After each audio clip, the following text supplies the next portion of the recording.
whatever they've got or allegedly got with these licenses, all that gap of 12 years, while an elite bunch of largely white people clocked all those dollars. All right. Christopher, you're live now. Great morning. May it please the board and everybody watching. The first thing right off the bat I need to discuss with you is that going forward, now with Despot Dave gone, we need to renew the 4 minutes, okay? What happened here is that you guys have increasingly, over all these years, had failed programs for social equity.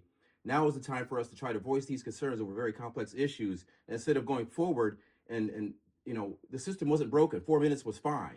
So going forward, when we model a new board, that's not negotiable. The public's going to demand it, and you need to reverse that pronto. Next, moving forward, the composition of the board needs to change. Ollie Garrett has to go. I've said this before. I can work with Jim Bollendroff, but Ollie has a history of being obfuscatory. This was back in the day when there was that clandestine thing with Chris Bennett and Nate Miles, and we never got a response about the certified mail that was sent from Kevin Shelton to her about that. That just got brushed away. And other people noticed that too. We move on to the second point here. There's a woman, and I can talk about Tabor 100 because you guys have mentioned Tabor 100 in these meetings. That's a fact. And this is a woman, Ollie's no friend of the Negro, okay? I've had several blacks contact me and they were scared to go forward, but they told me that seeing Ollie G's face was extremely triggering, but then what you all discussed regarding how they do business made me realize some major things. And they went on to say, what really got us interested was you and your associates' relentless attempts to seek the truth about everything involved in your cannabis justice efforts. Even asking for what happened to certified mailings or asking Emerald Haze, Black Excellence, and Cannabis files, asking for those got you called out for demonizing Ollie Garrett. Okay? It's not true, and we're not going to stand for that. All right? Next. This person also said, we've had many issues and concerns about the way that Ollie Garrett and her associates run their affairs. I have worked long and thankless hours for Ms. Garrett at Tabor 100. So there's that. Next, Ollie knew all along that there were these deep-bedded problems, deep-seated problems with the agency in terms of racism. I did lots of public records requests, and you could give them out very stingily, but I got this letter, and it's signed by Peter Manning, actually. And in the letter, back in 2016, he said that we all know that this new industry in Washington State is not designed to allow black people and other minority groups into the fold. This was made apparent by the state of Washington when they gave over rulemaking to those who had an existing I-502 store or had an interest in the I-502 market. This was a design put in place by those rulemakers to eradicate the black-owned dispensaries. Okay, that was there. And he even went on to say that, you know, Uncle Ice has a black name and a black woman on his building as if she's a black owner and all this stuff. It's ridiculous. So going forward, I think Pete Holmes wants to come to the board. I can work with him too. As a matter of fact, I got some Maui Wowie. I'd like to burn with him and sit down and talk about having a position as an ombudsman as well, which I would gladly fill. That's it. Have a great day. Thank you. Next, we have signed up in person, Peter Manning.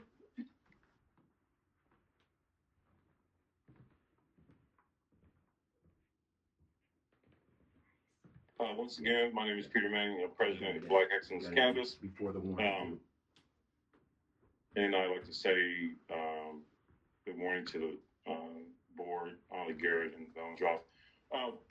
You know, I don't agree with Christopher King too much. It's rarely that I ever do, but you know, the letter I did send out to Ollie Garrett in 2016 outlining the hijacking of the cannabis industry away from black and brown people, and what I felt at that time was done on purpose, which of course it turned out to be true.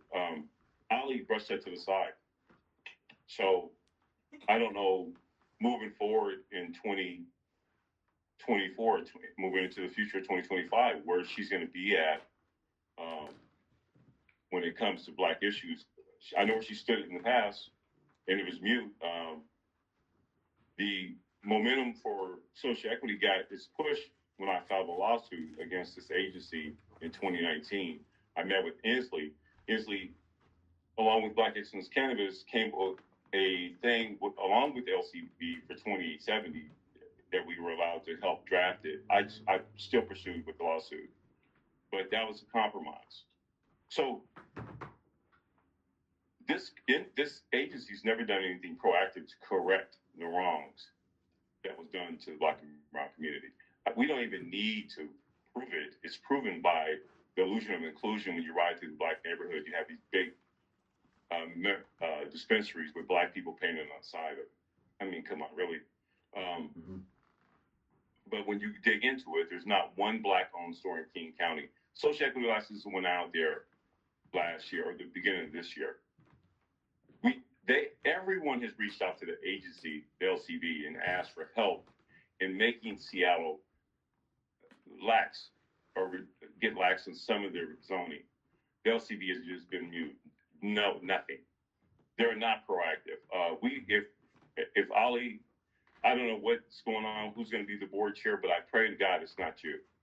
You've done nothing for the Black community since you've been in this position. That's just my personal opinion.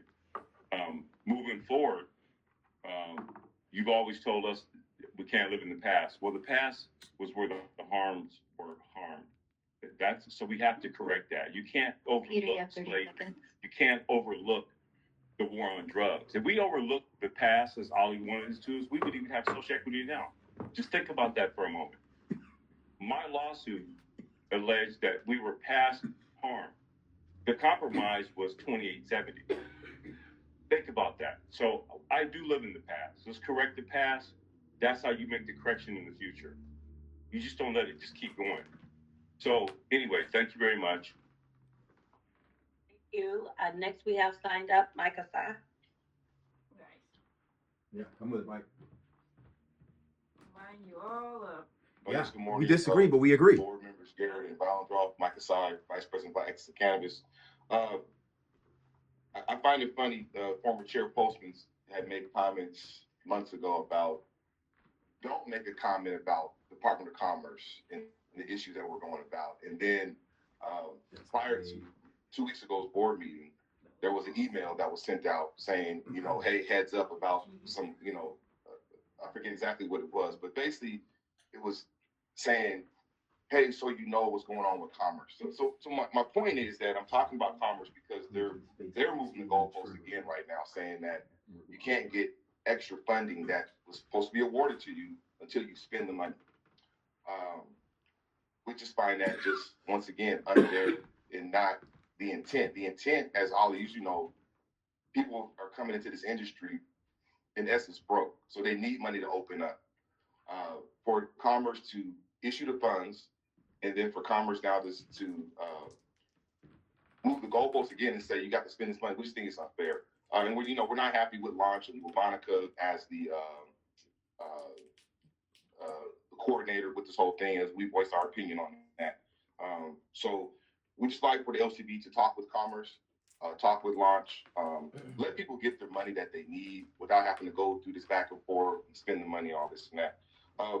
The mobility part, I did not touch on it during the public hearing because, in essence,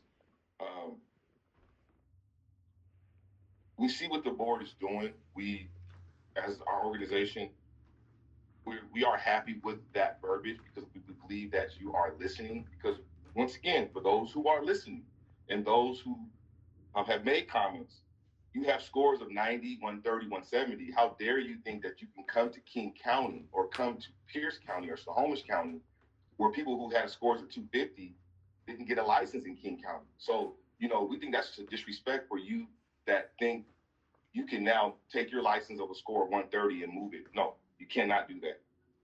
And I'll take responsibility because at the grant session, I told people to, hey, go read the rules for yourself.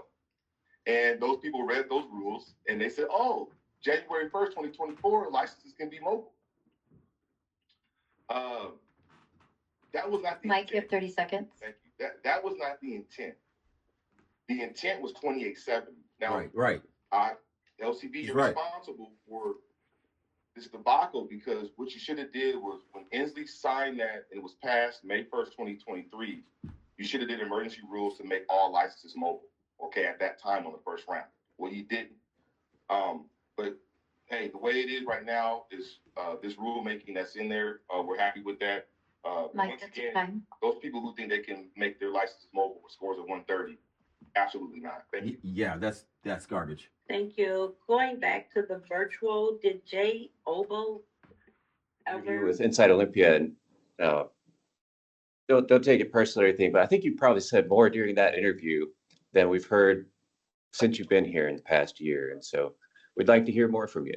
We appreciate hearing your points of view and just want you to talk some more. So Okay, because I was asking Director LaKayla if I could have his CV. And no, but I asked the board for it before, and they gave me back a blank sheet of paper, okay? So I'd like to see it. Could you agree now publicly so I can have? Mike, hold on. Let's finish the meeting. Okay, but I have. Christopher King, please. Mr. King, I need you to stop talking. We're trying to carry on the meeting. They don't even get. Mr. Sod, you two, Okay. please. We were quiet for you We all wouldn't to be talk. here if we had transparency. We've done everything we can to accommodate you today. So please just let others talk. We wouldn't be here if you had transparency and I had that man. You need to stop. Okay, good night. Good night. I'll see you soon. Make sure that Chandra gets her That's it. tips from me over there, will you? No, David Postman, you need to stop. I will not tolerate you berating me nor anyone else for simply demanding the CV of your director. What are you hiding? That is the only question here. And don't you dare say you are doing everything you can to accommodate us when you've now cut the public participation time by 25%. You're lying again. In fact, I know when you're lying because your lips are moving. And I'll see you on Wednesday, buddy.